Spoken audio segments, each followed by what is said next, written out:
Hi everyone. Another questions on polynomials, on operations on polynomials, NJSLA examination. So this question says that subtract this polynomial, let's say, which is p of x from just q of x. So, or just like you don't need to name them. So subtract this polynomial from this polynomial. So here is the common just mistakes that students are doing. When they see the subtraction, yeah, the subtraction represent difference means negative sign we need to use in between them. But most of the time students they write the first expression then minus second expression, but it is not in this case.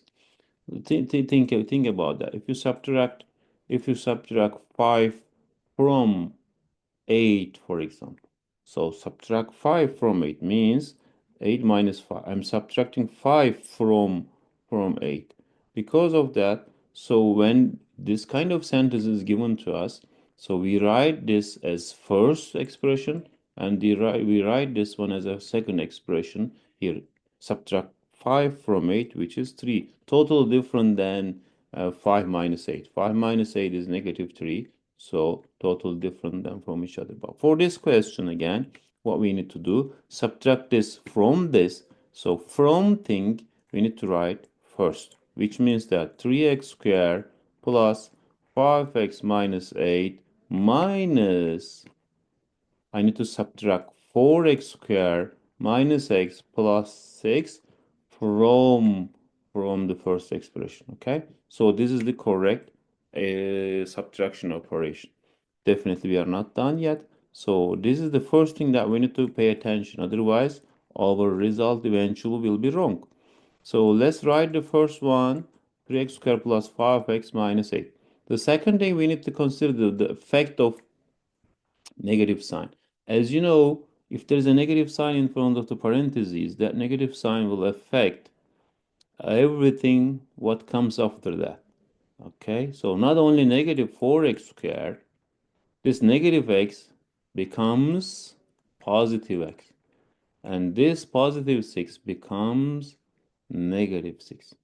So then we got rid of the parentheses and we use the effect of negative sign also. Now we need to simplify it. While we are simplifying it, we need to consider the like terms. 3x squared and negative 4x squared. Let me write it one more step openly, clearly. So 3x squared minus 4. So here is plus 5x plus x minus 8 and minus 6. They are the constant number. 3x squared minus 4, as you just like subtract 3 and subtract 4 from 3, which is negative 1x squared, or you can write negative x squared.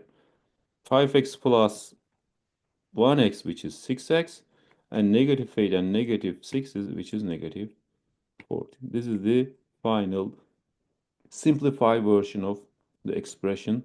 So look at A, B, C, D. Which one will be the correct answer? Yeah, the option will be the correct answer. We click on D. Thanks so much. See you in the next video. I hope you enjoy the solution.